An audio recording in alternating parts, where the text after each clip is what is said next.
சொற்களை புகுத்தினாங்க. இதுக்கு ஆரியம் மட்டும் துணை போகல. அந்த காலத்துல ஆரியத்தை கற்ற தமிழ் புலவர்களும் துணை போனாங்க. இறைவன் பெயரால தாங்கள் எழுதிய நூல்களில் எல்லாம் ஆரிய சொற்கள். ஏன்னா ஆரியம் கற்றவன் என்ற அந்த ஒரு கெத்த காட்டணுங்கிறதுக்காகவே கூத்தினான். தமிழ் சொற்களையெல்லாம் நீக்கிட்டு அவ கூத்தினான். நம்மால் ஒருத்தன் பாடினான், ஆரியம் நன்று தமிழ் தீது. ஆரியம் நன்று தமிழ் தீது. தமிழ் நூற்கோர் அளவில்லை எனினும் தமிழ் நூல் தனித்தமிழ் ஒன்றுண்டோ கேட்டாங்க. அதுக்கெல்லாம் பதில் சொல்ற மாதிரிதான் நம்ம மறைமலை அடிகளால் பிறந்தார். ஐயா அவங்க சொன்னாங்க, அதாவது மணிப்பிரவாள நடையில எழுதினார்கள். இல்ல, அந்த மணிப்பிரவாள நடையை ஒழிக்கிறதுக்காக வந்தார். மணிப்பிரவாளத்தை ஒழிக்கிறதுக்காக வந்தார், மணிப்பிரவாளம் எழுதுறதுக்காக வரல. சரி, அடுத்து மறைமலை அடிகளார் தனித்தமிழ் இயக்கம் கொண்டு தனித்தமிழை எல்லாத்திலையும் ஊற்றினார். அதோட இல்ல, அவர் நமக்கு செய்த இன்னும் ஒரு நன்மை பாருங்க. வெறும் அறிஞர்கள் மாநாடு 500 பேர் கொண்ட ஒரு குழுவை கூட்டத்தை கூட்டி அதுல நமக்குன்னு ஒரு ஆண்டு இல்ல, கொல்லம் ஆண்டு என்று இருக்கிறது, கடிவ ஆண்டு என்று கணக்கு வச்சிருக்கிறான். தமிழருக்குன்னு ஆண்டு இல்லை. வடவர்கள் என்ன பண்ணாங்க, 60 ஆண்டுகள் என்று தமிழாண்டுகளை சொல்லி ஒரு சுற்றுக்குள்ளைய முடித்து இது தமிழாண்டு தான், அத்தனையும் வடமொழி. அந்த ஆண்டு பிறந்த கதை அநாகரியம். நமக்குன்னு ஆண்டு இல்லை, தமிழருக்குன்னு ஆண்டு இல்லை. தமிழ்நாட்டை ஆண்ட இனம் இது, தனி நாடு, ஆண்டு இல்லை. அப்போ அறிஞர்களை கூட்டி தமிழ் ஆண்டு என்று ஒன்று வேண்டும் என்று முடிவு செய்து அறிஞர்களை வைத்து சென்னையிலே கூட்டி முடிவு செய்து அறிவித்ததுதான் திருவள்ளுவர் ஆண்டு. தைத்திங்கள் ஆண்டு பிறப்பு, தமிழ் ஆண்டு பிறப்பு.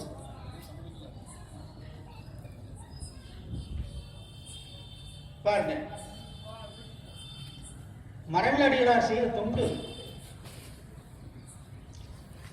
அது வரைக்கும் வட சொல்லியது அயல் சொல்லியது நமக்கு தெரியல. அப்ப நீலாம்பரியா அடிகளாரின் மகளார் அயற்சொல் அகராதி எழுதி இவை அயற்சொல் வட சொல் என்று சுட்டிக்காட்டினார். அது அவர் செய்த. அடுத்து அவரு பக்தியில சைவம். இந்த கம்பராமாயணம் மகாபாரதத்துக்கு சொல்றாரு. என்ன சொல்ற தெரியுமா, இட்டு கட்டிய பொய் கதைகள், புனை கதைகள், இட்டு கட்டிய பொய் கதைகள், புனை கதைகள். கம்பன் வால்மீகி சொன்ன அந்த பொய் கதையை தமிழிலே கொண்டு வந்து புரிந்துவிட்டார். சங்ககால புலவர்கள் எல்லாம், இதற்கு முன்பு இருந்த புலவர்கள் எல்லாம் இதை பாடாததற்கு காரணம் அதில் உள்ள கருத்துக்கள் பொய்யானவை, அதனால அவற்றை பாடவில்லை. கம்பனை என்ன செஞ்சுட்டான் தெரியுமா, வால்மீகி சாதாரண மனிதனாட்டம் படைப்பான். ராமனை வந்து விஷ்ணு அவதாரம், திருமாலின் அவதாரம் என்று ஆக்கி அதை தெய்வமா காவியமாக்கி கொடுத்தவன் கம்பன். இதை பொய் புழுது ஏற்றுக்கொள்ளக்கூடாது என்று மறுத்தார் மறைமலை அடிகளார். பாரதிதாசன் இதைத்தான் சொன்னான். புரட்சி கவி என்ன சொன்ன தெரியுமா, பொய்யிலே காற்பொடி புறத்திலே முக்காற்பொடி கலந்து செய்த கதைகளை நம்புவது எப்படி? பொய்யிலே காற்பொடி புறத்திலே முக்காற்பொடி எப்படி? ஒப்புவது எப்படி? அப்ப இது ஒரு பெரிய பாரம்பரிய தாக்கத்தை ஏற்படுத்தியது தமிழ் இயக்கம். ஆக தனித்தமிழ் இயக்கம் கண்டது பிற மொழியின் மேலுள்ள வெறுப்பால் இல்லை, தாய்மொழி காக்கப்பட வேண்டும். ஏனென்றால் ஒரு மொழிதான் ஒரு இனத்துக்கு முகவரி. இன்னைக்கு கிளாசிக்கல் லாங்குவேஜ் எதை வச்சு சொல்றான்? ஒரு 6 மொழியை சொல்றான். எதை வச்சு சொல்றான்? அந்த நூல்ல இருக்கக்கூடிய பழமையான நூல்களை வைத்து இந்தந்த இனம் நாகரிகத்திலும் பண்பாட்டிலும் மிக உயர்ந்தது, அதனால அதை பேசிய மக்கள் சிறந்த நாகரிகம் பெற்றவர்கள், உன்னதமானவர்கள் என்றெல்லாம் கிளாசிக்கல் லாங்குவேஜ் சொல்றாங்க. அதுல ஒரு மொழி நம்ம மொழி. அதை அழிக்கிறதுக்காக அழிந்து போன ஒரு மொழியை உருவாக்கி இன்றும் தொடர்ந்துகிட்டு இருக்கு. முடியல. தேவநாகரி எழுத்து நோட்ல ஏன் வருது? வழக்கு கோர்ட்ல கேட்கிறாங்க, நீதியரசர் மாதிரி ஒரு நல்லவர் கேட்கிற, தேவநாகரி எழுத்து இங்க இல்லையே, இந்திய மொழியில நீங்க ஏத்துக்கிட்டது இல்ல, தேவநாகரி எழுத்து போட்டீங்க. அதுக்கு அரசு வக்கீல் என்ன சொல்றாரு? அது ஒரு மொழிதானே இருக்கிறாரு. நீதியரசர் கேட்டாரு, சீனா மொழிதானே, அந்த எழுத்த போட வேண்டியதானே, ஏன் இதை போட்ட? நல்ல உள்ளங்கள் அங்க இருக்கு, அதனால விளக்குது.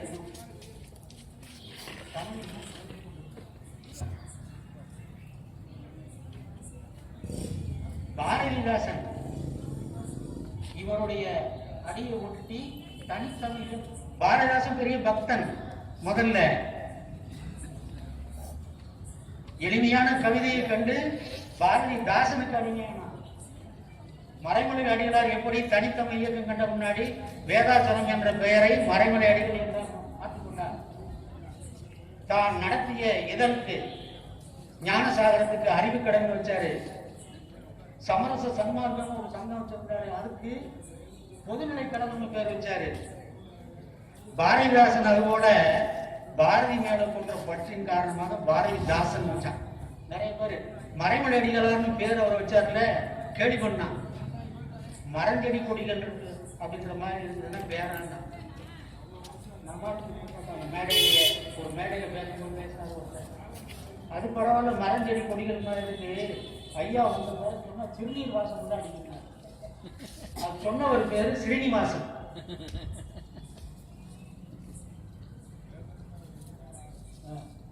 இது மாதிரி அதே போல பாரதிதாசன் நம்ம தமிழ் மொழியை பற்றி சொல்லணும். பாரதிதாசன் ஏன் புரட்சி கவி அப்படின்னு நாம சொல்றோம்னா, தமிழுக்கு அது வரைக்கும் என்ன விளக்கம் சொல்லிட்டு இருந்தாங்க தெரியுங்களா? இறைவனால் படைக்கப்பட்டது. சிவபெருமான் கமலம் வச்சுட்டாங்க பாருங்க கையில, ஒரு பக்கத்துல தமிழ் மொழி, ஒரு பக்கம் வடமொழி பிறந்தது. இன்னொன்னு, ஒரு மொழி பாணிக்கு வகுத்து கொடுத்தாரு, இன்னொரு மொழிய அகத்தியருக்கு வகுத்து கொடுத்தாரு, அதுதான் தமிழ் மொழி. இப்படி எல்லாம் கட்டுக்கல சமய கருத்துக்கள். பாரதிதாசன்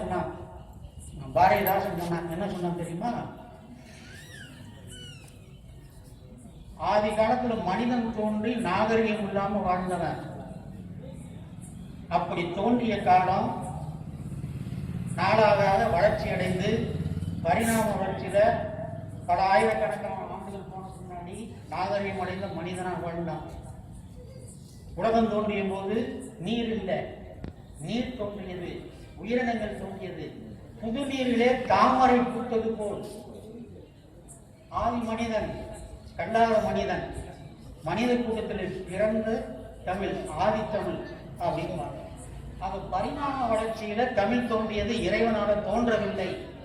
அது மட்டும் இல்ல, இது உலகின் மூத்த மொழி என்ற குறிப்பையும் சொன்னார். இது போல நிறைய பேசலாம். இது தனி தலைப்பா இன்னொரு கூட்டம் போட்டாக நிறைய சொல்லலாம். தனித்தமிழ் இயக்கங்கிறது ஒரு பெரிய இது. பாரதிதாசன் அதுக்கு செஞ்சது வேற. இந்தி மொழி திணிப்பு வந்த போது 1938-39 இவங்க 2 பேரும் செய்து பணிகள் வேற. இதெல்லாம் பெரிய வரலாறு, இந்த 10 நிமிஷம் சொல்ல முடியாது. இனி ஒரு வாய்ப்பு கிடைத்தால் விளக்கமாக சொல்வேன். நன்றி. புலவரவர்களை என்னுடைய வணக்கத்தை தெரிவித்துக் கொண்டு, இந்த தலைப்புகளிலே எல்லாம் கம்பர், வள்ளுவர் இவர்களெல்லாம் ஆட்சிகர்களாக, தமிழ் பற்றாளர்களாக இல்லாமல் மூட நம்பிக்கைகளை கடைபிடிக்கக்கூடியவர்களாக இருந்தார்கள். மரமலையடிகளார் ஆன்மீக சொற்பொழிவு ஆற்றியவர்களாக நாடு முழுவதும் தமிழகத்து கன்னியாகுமரியிலிருந்து இமயமலை வரைக்கும் எல்லா இடத்துக்கும் போய் ஆன்மீக சொற்பொழிவு ஆற்றியவர்களாக. உலகிலே சொல்லுவார்கள் சொல்லு, கிழக்கிலேதான் அறிவு உதயமாகிறது என்று சொல்லுவார்கள். நாகப்பட்டினத்தில் பிறந்த மரமலையடிகளும், புதுச்சேரியிலே பிறந்த பாரதிதாசனாரும் பகுத்தறிவை ஏற்றுக்கொண்டவர்கள், மொழிப்பற்றாளர்கள், மூட நம்பிக்கையை ஒழிப்பவர்கள், புராணங்களை சாடுபவர்கள். ஆனாலும் கூட மரமலையடிகளார் வந்துமே பக்தர். சிவனாரை வந்து நாடு முழுவதும் சென்று சிவ மதத்தை பரப்பியவர். ஒரு விடுகதை சொல்கிறேன். அந்த விடுகதை வந்துமே, அதாவது ஒரு மனிதன் வந்துமே நூற்றுக்கணக்கான ஆயிரக்கணக்கான மைல்கள் சென்று ஒரு இடத்தை அடைகிறான். அவன் திரும்பி வந்தவுடனே அந்த இடத்தை வீட்டில இருந்தே பார்க்க முடியுது. எப்படி இது வந்ததுமே சாதாரண சின்ன பிள்ளைங்களா சொன்னது. ஆம்ஸ்டாங் போய் நடாவில் இறங்கிட்டான், திரும்பி வந்தா இங்க இருந்து நடாவை பார்க்கலாம். செத்தவருக்கு சிவலோக வைகுந்தம் சேருவோம் என்று இருப்பார், பித்த மனிதர் என்று ஊதையிடா பண்டம் என்று பாரதியார் பாடினாரு. அது மாதிரி மறுபுறையிலே அவன் வந்து ராஜாவா பிறக்கிறான், பூஜாவா பிறக்கிறான் சொல்றாங்களே. எவனாவது இங்க இருந்து வந்து சொற்கலவத்தையோ நரகலவத்தையோ பார்க்க முடியுமா? மரமலையடிகளாருடைய வாழ்க்கையிலே அவர் வந்துமே தமிழன், தமிழ்நாடு என்பதை முதல்ல எடுத்துக்கொண்டார். அதனாலதான் அவர் வந்து இந்தியை எதிர்த்தார், கடவுளுடைய ஆதிக்கத்தை எதிர்த்தார். அருட்பாவை மறுப்பா என்று சொன்னவர் யாழ்ப்பாணம் அடிகளார்.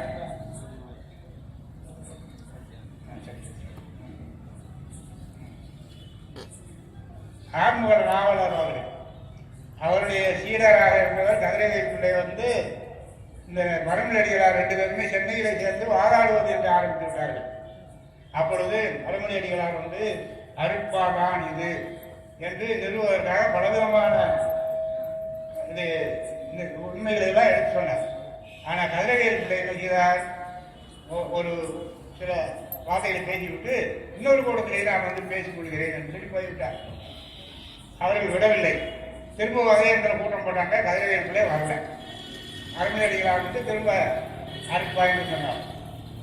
அதற்கு பின்னால திருச்சியில அந்த சேலத்துல இப்படியெல்லாம் போய் கதிரவேல் பிள்ளை பேசினார். ஆனா அங்கே போய் இவர் மரமலையடிகளார் அருட்பாதான் என்று பேசினார். இது நீதியரசர் முன்னாலே இது வழக்காக வந்துவிட்டது. அதுல இது அருட்பாதான், அதாவது ஒரு பாட்டு அந்த காலத்தில் சொல்லுவாங்க, அப்பர் எப்படி பாடினாரோ அடியார் அப்படி பாடினார் ஆசை கொண்டேன் சிவனே. அப்பரும் சுந்தரரும் ஆருடை பிள்ளையும் அருள்மொழி வாசகரும் இனி தொடர்ந்து எப்படி பாடினாரோ அப்படின் போது வள்ளலாருடைய பாட்டு அவருக்கு மறுப்பாக, அதாவது பைத்தியகாரத்தனமா மறு மயக்கம் பைத்தியகாரத்தனமா பாடினார் அப்படின்னு சொல்லிட்டு கோர்ட்டுக்கே போயிடுச்சு. அப்ப இருந்த புலவர்கள் எல்லாம் போய் அது அருட்பாராம் என்று சொன்னார்கள். அவர் சொன்னதிலே புராணங்கள் என்பவை கடவுளின் அருளையும் ஆற்றலையும் உயர்ந்த அறிவில்லா பொதுமக்களுக்கு உணர்த்த வேண்டி சான்றோர்களால் கட்டி வைக்கப்பட்ட பழங்கதைகளாகும். கடவுள் நிலைக்கு உயர்த்தியும் பின்னர் கடவுளா மக்கள் ஒன்றுமை நிலைக்கு தாழ்த்தியும் தாம் வணங்க துவங்கிய மக்கள் தலைவர்களை கடவுள் நிலைக்கு உயர்த்தியும் மாறாக பல கட்டுக்கதைகளை எல்லாம் செய்து வைத்தார்கள் என்பது அவருடைய கருத்து. அவர் வந்து தன்னுடைய மகளார் நீலாம்பியோடு சேர்ந்து குழாய் முடியும் போது இந்த வள்ளலாருடைய பாடல் ஒன்றை பாடுகிறார்கள். பெற்ற தாய்தனை மக மறந்தாலும், பிள்ளையை பெறும் தாய் மறந்தாலும், உற்ற தேகத்தை உயிர் மறந்தாலும், உயிரை மேவி உடல் மறந்தாலும், மேவிய உடல் மறந்தாலும், கட்ட நெஞ்சம் தலை மறந்தாலும், கண்கள் நின்று இமைப்பது மறந்தாலும், நற்றபத்தவர் உள்ளிருந்தே ஓங்கும் நமச்சிவாயத்தை நான் மறவேனே என்று பாடுகிறார். அப்போ வந்து இதுல ஒரு வடமொழி சொல்லிருக்கு அப்படின்னு சொல்லிட்டு அந்த நீலாம்பிகை சொல்லுகிறார். என்ன வடமொழின்னு சொன்னா, தேகத்தை உற்ற தேகத்தை உயிர் மறந்தாலும் அப்படின்னு வந்திருக்கேன். ஏன் இந்த உற்ற தேகத்தை யாக்கை மறந்தாலும் அப்படின்னு சொல்லி போட்டா தனித்தமிழ் பாடலாக ஆகிவிடுகிறது அப்படின்னு சொல்லி பேசிக்கிட்ட உடனே நாம இதுவரைக்கும் என்ன சாதிச்சோம்? அதனால இனிமேல் தனித்தமிழ் இயக்கத்தை நாம உண்டாக்கணும்னு சொல்லிட்டு அந்த இடத்துலதான் அவங்க 2 பேரும் தனித்தமிழ் இயக்கத்தை உண்டாக்கினார்கள். அடுத்து பாரதிதாசன் வந்ததுமே பிறந்திருக்காவிட்டால் தமிழன், தமிழ், தமிழ்நாடு, பெண் உரிமை, மூட நம்பிக்கைகளை ஒழித்தல், இத்தகைய காரியங்கள்லாம் நடந்திருக்காரு. பெரியார் சொன்னாரு, காசு பிள்ளையும் மரமிலடிகளும் என்னுடைய வலது கை இடது கை போன்றவர்கள். பெரியார் தோன்றாவிட்டால் இந்த நாட்டிலே வந்ததுமே ஆத்திகர்கள் கூட கேட்டு கேட்டிருக்க மாட்டார்கள். இந்த ஆத்திகர்கள் கேட்கிறார்கள், சீக்கிரமா வந்தமே 3 மந்திரம் செபிக்க முடியா, தீபத்தை காட்டிக்க பிரசாத புரியா அப்படின்லாம் கேட்கறதுக்கு வந்த துணிச்சலை ஆத்திகர்களுக்கும் கற்பித்தவர் பெரியார். பாரதிதாசன் வந்ததுமே நம்மளுக்கு எந்த ஒரு நூற்றுக்கணக்கான பாடல்களை எழுதியிருந்தாலும் எந்த இடத்துலயாவது வந்தோமே தமிழ் அந்த பாடல்ல தமிழ்னு வரும், தமிழன்னு வரும், தமிழ்நாடுன்னு வரும். அது ஒரு மூட நம்பிக்கையை ஒழிக்கக்கூடியவர். அவர் ராவணனை புகழ்ந்து பாடி, இந்த ஒரு கருத்தை மட்டும் சொல்லி முடித்து கொடுக்கிறேன், நிறைய விஷயம் இருந்தாலும் புகழ்ந்து பாடி இருக்கிறார். எந்த நாட்டிலேயாவது ஒரு பெண்ணை உறுப்பை அறுத்து தண்டனை கொடுத்திருக்கிறார்களா? கொடுக்கவில்லை. அப்ப அவன் எப்படி சிறந்த காவிய தலைவனாக ராமனும் லட்சுமணன் ஆக முடியும் என்று ஒரு கேள்வி கேட்கிறார். அவர்கள் வந்ததுமே இந்திய மலைக்கு வடக்கே, இந்திய மலைக்கு தெற்கே அப்படிங்கிற பிரிவினைய தமிழ் திராவிடம் அப்புறம் மொழிகளான மலையாளம், கன்னடம், தெலுங்கு, இது அத்தனையும் திராவிட மொழிகள். மொகஞ்சதார ஹாரப்பாவில் இருந்தோம், தெற்கே கபாடபுரத்தில் இருந்தோம், குமரிக்கண்டத்தில் இருந்தோம். நாடுகள் கண்டங்கள் பிரிவதற்கு முன்னாலேயே தமிழ் மொழி அங்கே இருந்தது. அங்கே பறி கொடுத்து விட்டு மதுரைக்கு ஓடி வந்தோம். இங்க பறி கொடுத்து விட்டு தமிழ்நாட்டுக்கு வந்த ஆரியர்களுக்கு அந்த இடத்தை விட்டு கொடுத்து விட்டு, இப்படியெல்லாம் வரலாறு இருக்கிறது. இதையெல்லாம் வந்ததுமே அந்த மறைக்க வேண்டும் என்ற ஒரு சிலர் அவர்கள் மறைத்து கொண்டேதான் இருப்பார்கள். காலகாலமாக அவர்கள் மொழியால் புகுந்து ஆதிக்கம் செலுத்துவார்கள். அந்த இதுல நிறைய விஷயம் சொல்லணும்னு நினைச்சேன். அந்த தமிழ்நாட்டிலேயே ராணிப்பேட்டையில ஒரு பெண் தொழிற்சாலை இருக்கு. அங்க வேலை பார்க்குறவங்க கூட இனிமேல் ஹிந்தி தான் உங்களுக்கு சுற்றறிக்கை, உங்களுக்கு வந்ததுமே ஹிந்தியில தான் எல்லா அறிக்கைகளும் வரும் அப்படின்னு சொன்னாங்க. அதே மாதிரி இந்த ஒன்று மட்டும் பஞ்சாப், ஹரியானாவிற்கு தமிழ்நாட்டில் தமிழ் படிச்சு எழுதுறாங்க. 25 மார்க்குக்கு 24 மார்க் வாங்க. நம்ம தமிழ்நாட்டில் யாருமே 10 மார்க்கை தாண்டி வாங்கல. இப்படி வந்ததுமே அந்த உத்தியோகத்துல புகுந்துக்கிறதுக்காக சில இதெல்லாம் செய்யறாங்க. இதெல்லாம் அவங்க செய்யறாங்க. இன்னைக்கு நீட் தேர்வுலேயே பல விதமான குளறுபடிகள்லாம் வந்தது. இதுகளையெல்லாம் எடுத்து சொல்லி மக்களுக்கு பகுத்தறிவை ஊட்டி அவர்களுக்கு தைரியம் ஊட்டி இந்த ஆதிக்கத்தை எதிர்க்க வேண்டிய ஒரு கடமை நமக்கு இருக்கிறது என்று கூறி வாய்ப்பு நடைபெற விடைபெறுகிறேன். வணக்கம். சிறப்பு பேச்சாளர் ஐயா கவியறிவி திரு அரவரசன் தமிழ்நாடு வனத்துறையினுடைய பணியாளர் அவரை அன்புடன் அழைக்கின்றோம்.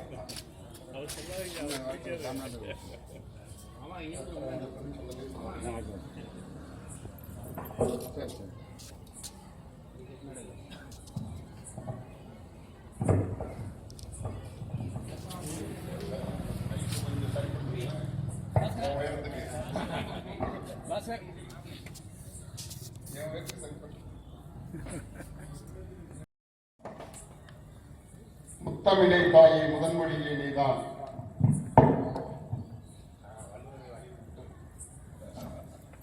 முத்தமிழே தாயே முதன்மொழியே நீதான் இத்தரையில் வாழ்க்கையில் மகளாய் சித்தமிழன் இம்மன்றில் நான் இங்கே இயக்குவ உரை நிகழ்த்தா அம்மா தருவாய் அருள். நான் எங்க அம்மாவை சொன்னேன். போற்றுதலுக்கும் பாராட்டுதலுக்கும் உரிய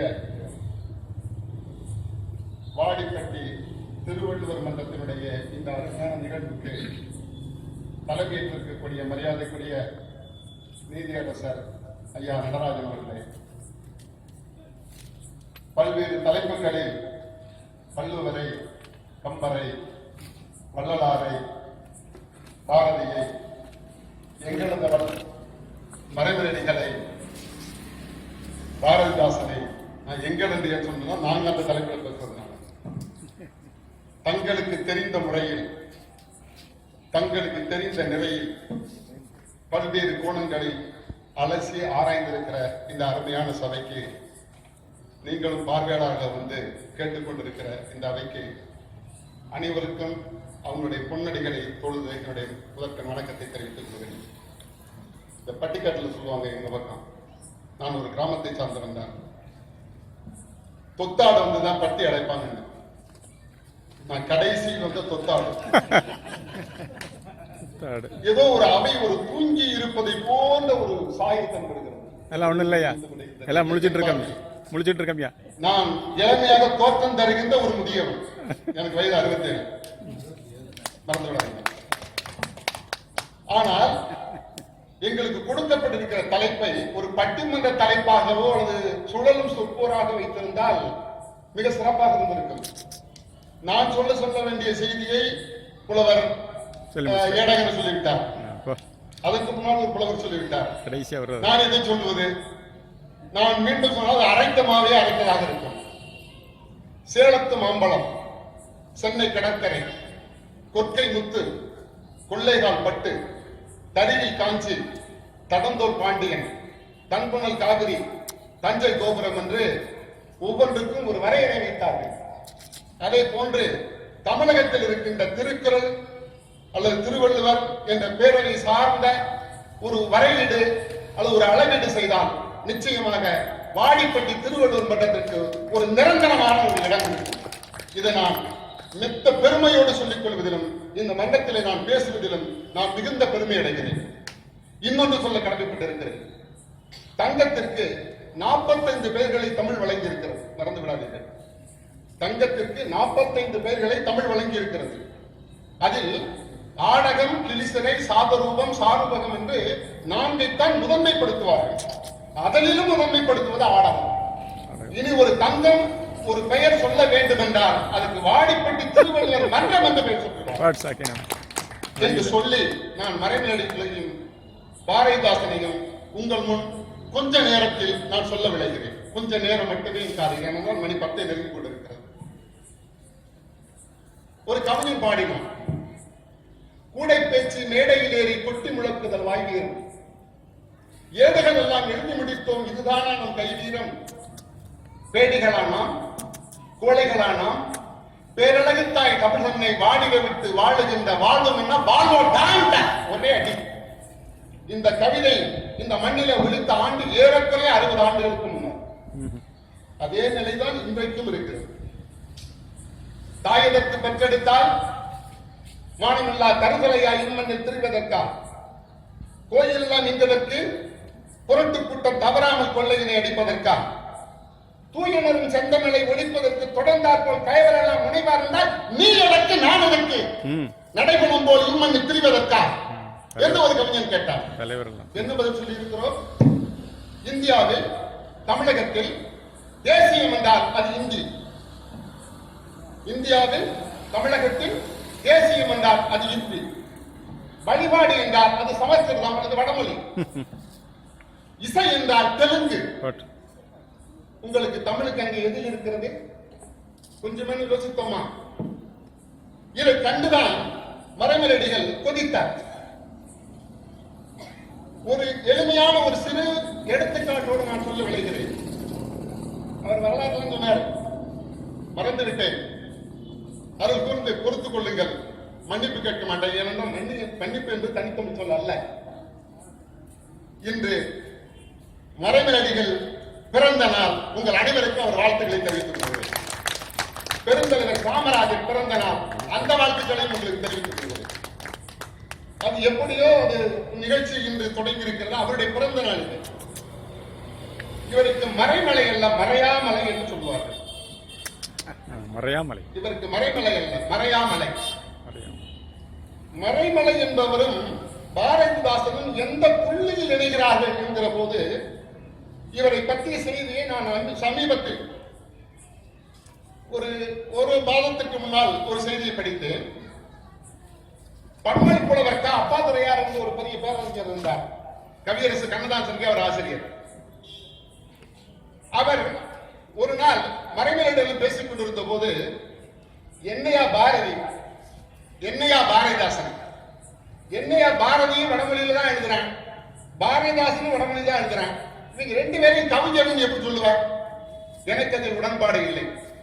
ஏனென்றால் வடமொழி நீக்கிய வார்த்தைகளை கொண்டு ஒரு கவிதை எழுதினால் மட்டுமே அது கவிதை என்று மறைமலையில் ஒரு கால வரையறை, ஒரு கவிதைக்கான ஒரு இலக்கணத்தை வைத்திருந்தார்.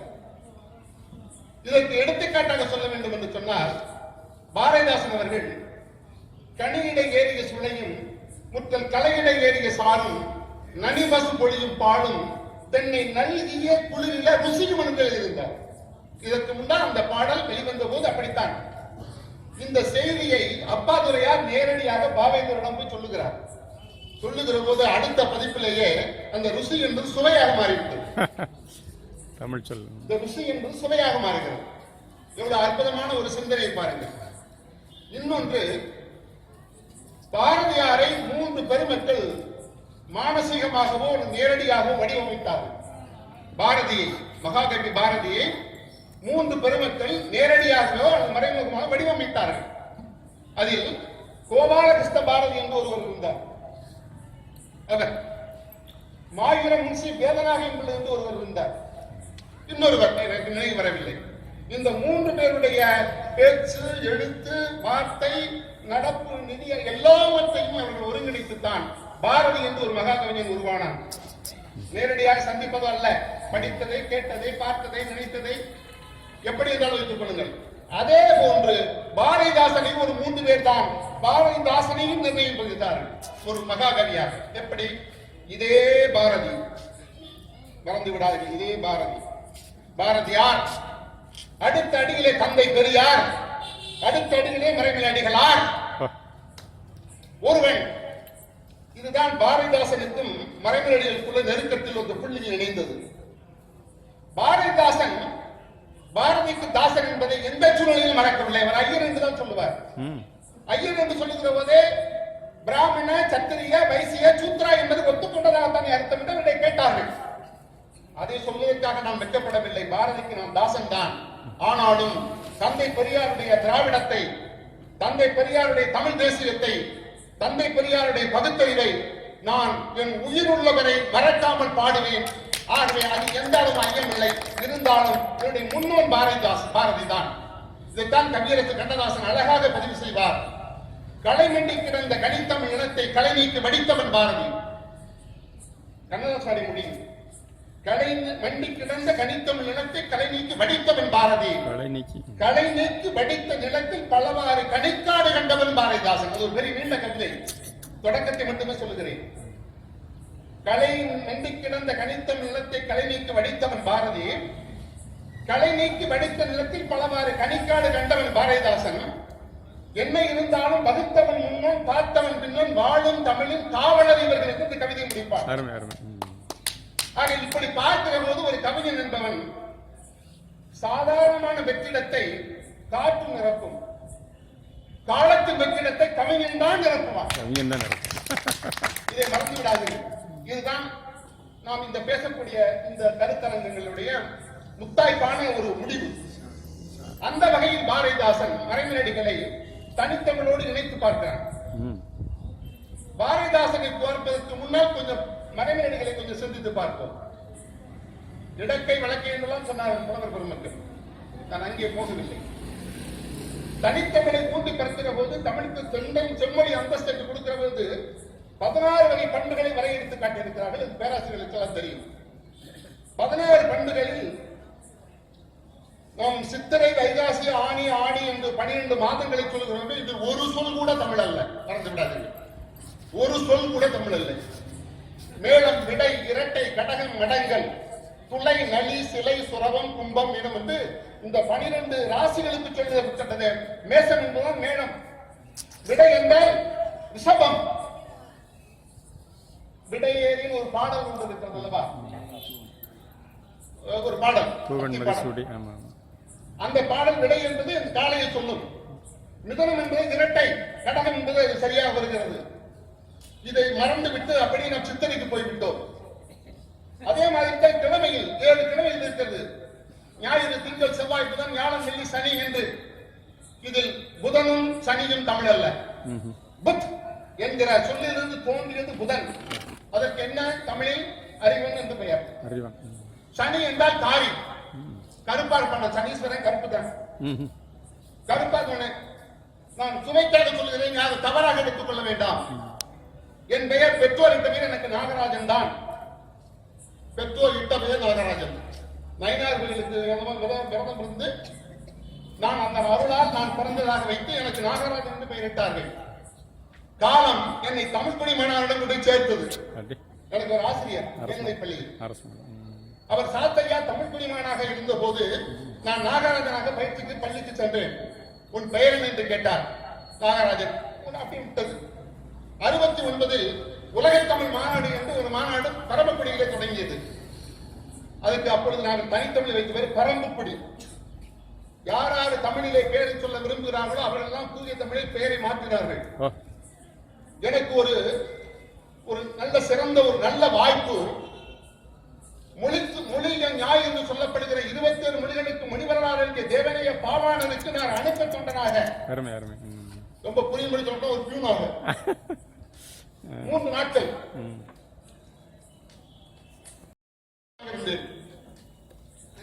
தொடர்வண்டி நிலையத்திலிருந்து அவர் அழைத்து வருகிறார்கள். அழைத்து வருகிறது. தம்பி உங்கள் பெயர் என்ன என்று கேட்டார். நான் சொன்னேன், ஐயா நாகராஜன் என்று. இன்று முதல் நீங்கள் அரவரசன். தேவனைய பாவாணரால் நான் பெயர் சூட்டப்பட்டவன் என்ற உரிமையிலும் பெருமையிலும் நான் உங்கள் முன் இருக்கிறேன். அவரோடு இருக்கிற போது அன்றைய இளவில் ஒரு குறைந்த ஒரு அரை மணி நேரத்தில் அதோ தெரிகிறது அந்த வளமனை யாருடையது என்று கேட்டார். வளமன் பங்களா, வளமனை. தங்குகின்ற விடுதிக்கு அவர் என்ன சொன்னா தெரியுமா? தங்குகின்ற விடுதி எங்க இருக்கிறது கேட்டார். லாட்ஜுக்கு விடுதியும் சொல்ல தெரியல. தோ தெரிகிறது AK7 லாட்ஜ்னு. நமக்கு குறுலாட்சியான லாட்ஜ் என்று சொல்லாதீர்கள், நீங்கள் இனிமேல் விடுதி என்று சொல்லுங்கள். சரி, உள்ளே போயிட்டான். தம்பி சுவை நீர் கிடைக்குமா, தேநீர் கிடைக்குமா? தேநீர்னா தெளிட்டீன்னு, சுவை நீர்னா காப்பின்னு நமக்கு தெரியாது. அதுக்கு குழம்பு என்று ஒரு பெயர் இருக்கிறது. இப்படி கேட்டா முன்னே குழம்பு விட்டுருவாங்க. நீ கேட்காத சுவை நீர் என்று கேள் என்று சொன்னார். வரும்போது வளலைக்கட்டையும் ஒரு தூமலுக்கான மசியும் ஒரு தகட்டு சிறுகத்தையும் வாங்கி வர இயலுமானாரு. முடியுமான்னு கேட்கல. ஏன்னா முடியுமா என்று தமிழ் சொல்ல அல்ல. ஒரு தமிழர்களிடம் வந்து விடுகின்ற அந்த சிலம்பம் இருக்கிறது. நீ பார்த்து வியந்தேன். ஏனென்றால் வியக்கின்ற பருவம் மட்டுமே, உணர்கிற பருவம் அல்ல. தகட்டு சிறுகத்து வளலை கட்டி. புரியவில்லை, குழப்பமா இருக்கிறதா? ஐயா சோப்பு பிளேடு. வளலை கட்டினா சோப்பு, தகட்டு கட்டினா பிளேடு. வளலை கட்டி அன்று தொடங்கிய தமிழின் தேடல் இன்று வரை தொடர்கிறது. எனக்கு அடுமனை பேக்கரி எத்தனை பேர் சொல்கிறீர்கள்? எங்களுடைய தேவகோட்டை நகரில் யாரிடம் கேட்டாலும் அடுமனை என்றால் பேக்கரி என்று சொல்ல வைத்திருக்கிறோம். மறந்து விடாதீர்கள், நான் தமிழ் படித்தவன் அல்ல, தமிழை பிடித்தவன். தமிழை பிடித்தவன். நான் குமுந்தத்துறை கல்வித்துறை அல்லவர்களை போல் நான் வனத்துறை மரங்களோடும் விலங்குகளோடும் பறவைகளோடு மட்டுமே பேசிக் கொண்டிருந்தவன். இப்பொழுதுதான் நான் மனிதனோடு பேச வந்திருக்கிறேன். பார்த்தால் எனக்கு தமிழிலே குழப்பம் இருக்கிறது. பாவாணரை தேடி படித்தேன், பருந்துத்தாரை தேடி படித்தேன், புலவர்களை எல்லாம் தேடி படித்தேன். படித்தது கொஞ்சம் பிடித்தேன். பல்லென்றும் பறை என்றும் நாட்டார் என்றும் பழி என்ன எண்ணாமல் வண்ணார் என்றும் பிள்ளை என்றும் முதலை என்றும் நாயக்கர் என்றும் பிள்ளை நானா அருந்தனிய படையாள் என்றும் எல்லரசு செழிக்கின்றோம், தாழ்விக்கின்றோம். எண்ணுங்கள், நம்மை தமிழர் இருக்கின்றோமா? நீங்க யாருங்க? நான் மெட்ராஸ்கார். நீங்க எந்த ஊருங்க? மிஜோரம். மதுரை சொன்னா அவன் நாட்டை அருந்து விழுந்துரும். சரி, வர்ணம் நம்ம அடுத்து நமக்கு வரணும்னா நாம வந்து பொது நிறுவனம் சொல்றோம். ஒண்ணு அதை கேட்கல, எவன் ஜாதி தமிழங்க எவனா கேட்கறா? இதுதான் பாவேந்தரை ஒரு நெருக்கியது. இருட்டறையில் உள்ளதடா உலகம், சாதி இருக்கின்றனமானும் இருக்கின்றானே. மறுத்துகின்ற மதத்தலைவர் வாழ்கின்றாரே, வாயடியும் கையடியும் மலைவதெல்லாம் சுருட்டுகிறார் தம் கையில் கிடைத்தவற்றை, சொத்தென்றால் தனக்கென்று சொல்வார் தம்மை வெறுத்துவது பகுத்தறிவே. ஒன்றையாயின் மேல்நிலையங்கள் உண்டா? சொன்னானு கேட்டமா? அவன் எதை கேட்கல? அவன் வழிவந்த பல்வேறு கவிதைகள் எல்லாம் பாடி இருக்கிறார்களே, அதையெல்லாம் நான் கேட்டோமா?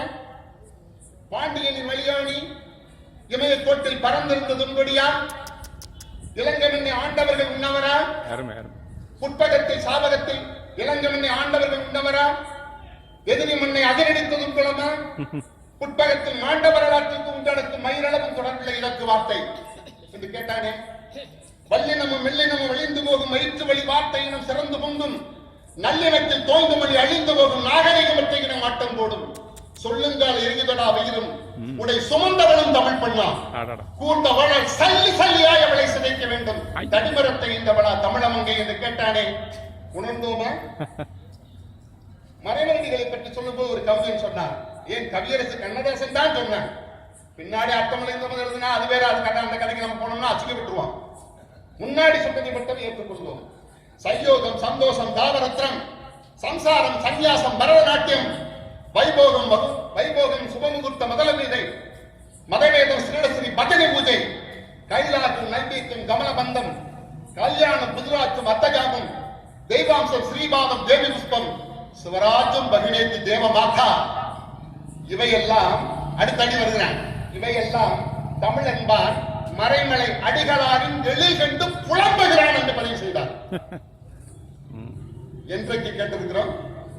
அவன் பாடுற பாட்டை எல்லாத்தையுமே விட்டது, இதையும் விட்டது. ஆக ஒரு மொழி எந்த அளவுக்கு பரவி இருக்கிறதோ அதுதான் உன் நிலம். எந்த நிலத்தில் நீ வாழ நினைக்கிறாயோ அங்கே மொழி பக்குவப்பட்டிருக்கிறதா, பரிதாபத்துக்குரியதாக இருக்கிறதா என்று என்னைக்கு உணர்கிறீர்களோ அன்றைக்கு தான் மொழி பற்றிய சிந்தனை மண்ணிலே வேறு ஒன்றும் என்பது நிதர்சனமான உண்மை. எத்தனை பேர் உணர்ந்திருக்கிறோம்? பாரதிதாசன் என்றால் ஏதோ சுப்ரத்தனம், அவன் கூழுக்கும் வாழுக்கும் பாடுறான்னு சொல்றான். பாரதிதாசன் வாழ்க்கை வரலாற்று ஒரே ஒரு 2 செய்திகளை மட்டும் நான் சொல்ல விளைகிறேன். விழுப்புரத்துல ஒரு பள்ளிக்கூடத்துக்கு போறாரு. அது மேல்நிலை பள்ளி, அப்ப உயர்நிலை பள்ளி. போன உடனே கேட்கலாம், இந்த கடவுள் வாழ்க்கை என்ன பாட போறீங்கன்னு கேட்கிறாரு. அவர் எங்க போனாலும் அது முழுமையா கேட்பாரு.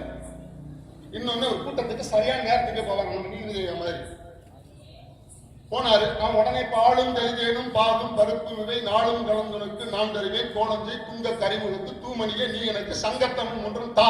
கடவுள் வாழ்க்கை முடிஞ்சு வச்சுக்க. நிறுத்துறான். அடுத்தடி நிறுத்துறான். அந்த பாட்டு என்ன சொன்ன? பாலும் தெளிதேனும் பாகும் இருப்பு என் வெள்ளை தாமரை பூவில் இருப்பார், வீணை செய்யும் மொழியில் இருப்பார், கள்ளமற்ற முனிவர்கள் கூறும் கருணை வாசகத்துள்ளது இருப்பாங்க. அந்த பாட்டு படப்படாதா? அதுல இந்த மாதிரி அசனம் இல்ல, ஓரளவுக்கு நல்லா இருக்கு. சரிங்க, இந்த பாட்டுல எங்கேயா போறேன்? ஏண்டா 1.5 நாளுக்கு பருப்பு, 2 நாளுக்கு பால், இன்னொரு 1/2 நாளுக்கு வாங்கி கொடுத்துட்டா தமிழ் வந்து மேடம். ஒரு புலவன் படிக்கிறதுக்கு எத்தனை இலக்கணம் படிக்கணும் தெரியுமாடா? எத்தனை இலக்கியம் படிக்கணும் தெரியுமாடா? எத்தனை கவிதை படிக்கணும் தெரியுமாடா? தொன்னூலா, நன்னூலா, தொல்காப்பியமா, திருக்குறளா, திருப்பாவையா, திரும்பவா, தேவாரமா, திருவாசகம், எத்தனை நூல் படிச்சு தேடி வர்றேன். இப்ப ஒரு நீட் தேர்வு வர இதெல்லாம் கேட்டு தமிழ்னா உங்களுக்கு அவ்வளவு கேவலமா? ஏனென்றால் தமிழை சரியாக புரிந்து கொள்ள இயலவில்லை. அதனால் தான் இப்படிப்பட்ட பாடல்களெல்லாம் நீங்கள் பாடம் நடத்துகிறீர்கள். விளங்கவே விளங்காத மாணவனுடைய வாழ்க்கை. அதனால் என்ன செய்கிறார்? நாளையிலிருந்து இந்த பாடலை பாடக்கூடாது. அப்பையார் பண்ண எத்தனை பாடிட்டாங்க? அத்தான் அவையார் பாட்டு அரங்கே விரும்பினா எத்தனை பேரை பண்ண கொடுக்குறார்? அடுத்தது அவர் இப்படி கோபப்பட்டு பேசிய பிறகுதான் அவர் எவ்வளவு ஆன்மீகத்தவர் என்று அவர் புரிந்து கொண்டு அடுத்த ஆண்டு மீண்டும் அவருக்கே அந்த பள்ளிக்கூடத்தில் அந்த விழாவுக்கு தலைமை ஏற்க வைத்து அப்பொழுது எழுதின பாடல் தான் ஒரு சிறந்த பாடலாக பின்னாடி வருவதாக சொல்கிறார்கள்.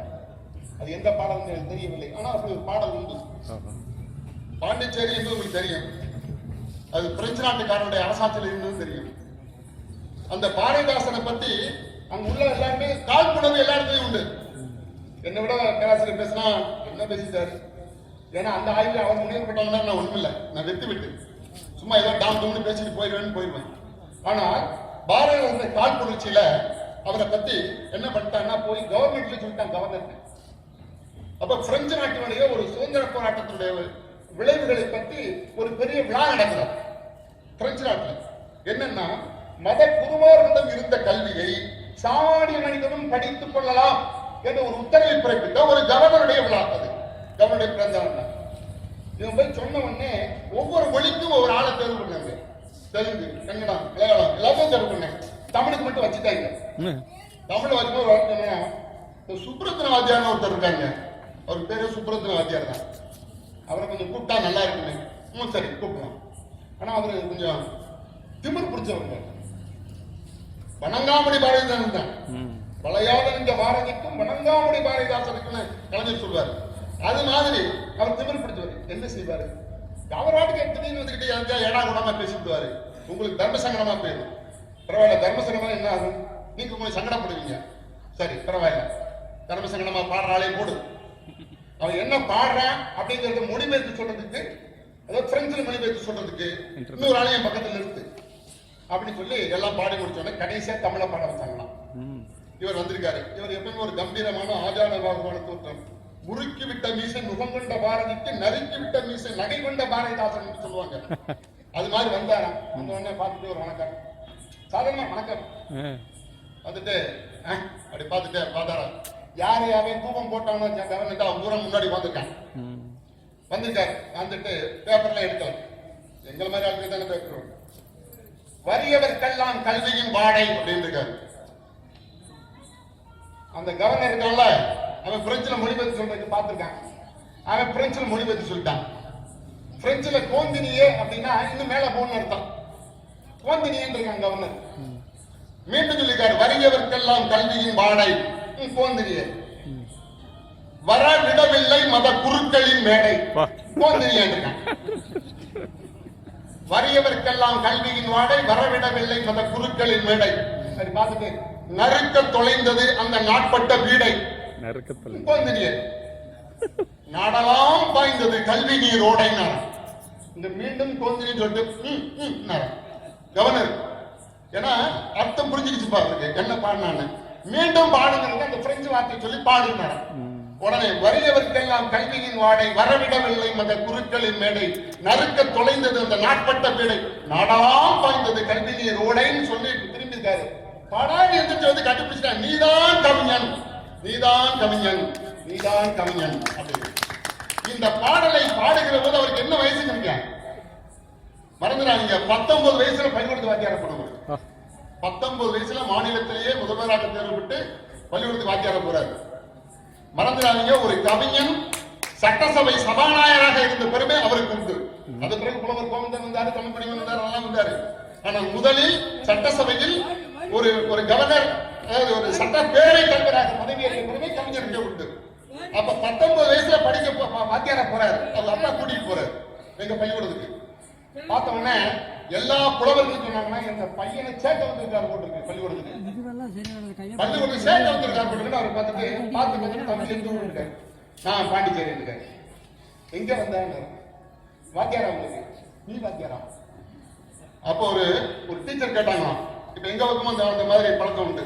சின்ன வயசுல ஒரு நீதிபதியாவோ ஒரு வக்கீலாவோ வந்துட்டாங்க, வயிற்றுல இருக்கும்போதே படிச்சிருப்பான் போட்டு இருக்கு அப்படிமா.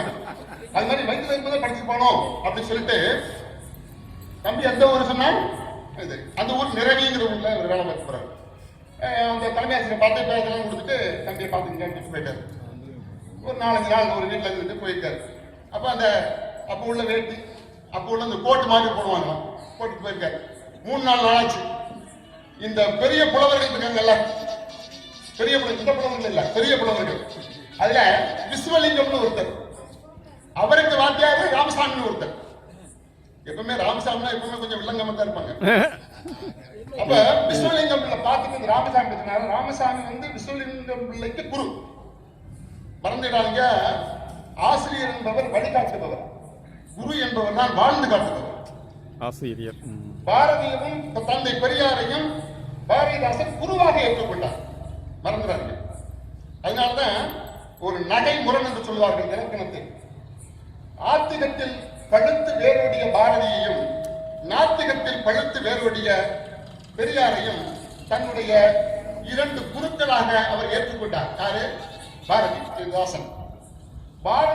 பாரதியிடமிருந்து கவிதைகளையும் பெரியாரிடமிருந்து கருத்துக்களையும் பெற்றுக்கொண்டதால் எட்டயபுரமும் ஈரோடும் அவருக்கு பக்கத்துக்காக வலதிலே இடத்திலேயாக மாறியது என்று எழுதுகிறார். அப்ப ஈரோடு எட்டயபுரம் பக்கத்தில் வந்துருச்சு. இப்ப வாத்தியார 19 வயசு தான். அப்ப பேசும்போது தப்பராம்பர பையன் வாத்தியார பார்த்து தப்பராம்பர பையன் நம்ம ஊர் தமிழ் வாத்தியார் இந்த பராம்பரை பையன் இப்படி 4-5 நாள் கிண்டல் அடிக்க. ஒரு முதுமையான தோட்டத்துக்கு ஒரு சின்ன பையன் போல இருந்திருக்காரு. அப்படியா சரி பரவாயில்ல ரைட்டு அப்படின்ட்டு ஒரு நாள் இவர் கொஞ்சம் ரோசம் வந்துருச்சு. எப்பவுமே இவர் எப்படின்னா ஒரு மிடுக்கான ஆளா, கொஞ்சம் இந்த சைடு சட்டைகள் தெரியுமா, இப்ப இருக்கிற மாணவர்களுக்கு எல்லாம் தெரியும், சைட் அடிக்கிறாங்கல்ல, அதெல்லாம் இவர் பார்ப்பாரு. அந்த வயதுக்குரிய அது ஒரு துணிச்சான கூண்டு. போகும்போது ஒரு நாள் நேரடியாக போயிட்டேன். போய் என்ன நான் ஒரு வாரமா பார்க்கறேன், இன்னைக்கு எப்ப போனாலும் கிண்டல் பண்ணிருக்கீங்களே, நான் வாத்தியார வேலை பார்க்கக்கூடாதா? இல்ல வாத்தியார போட்ட ஆணை போட்ட அரசாங்கம் தப்பு பண்ணிருக்கா?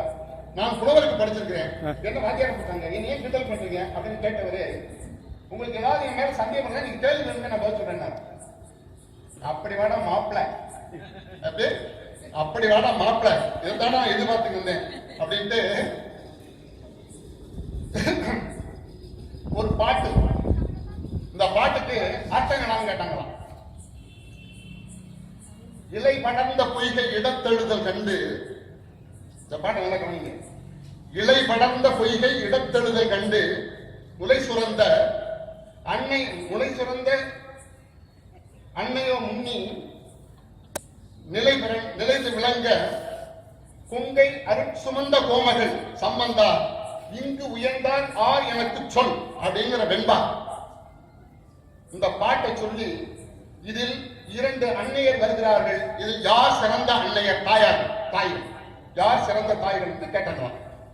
இதுதானா? என்ன மாப்பிள்ள நம்ம தெளிவா பேசுறானே, இதுதானா? இதான சந்தேகம் சொல்றேன். வருகின்ற அன்னை 2 பேர் யாராருன்னு கேட்டாங்க.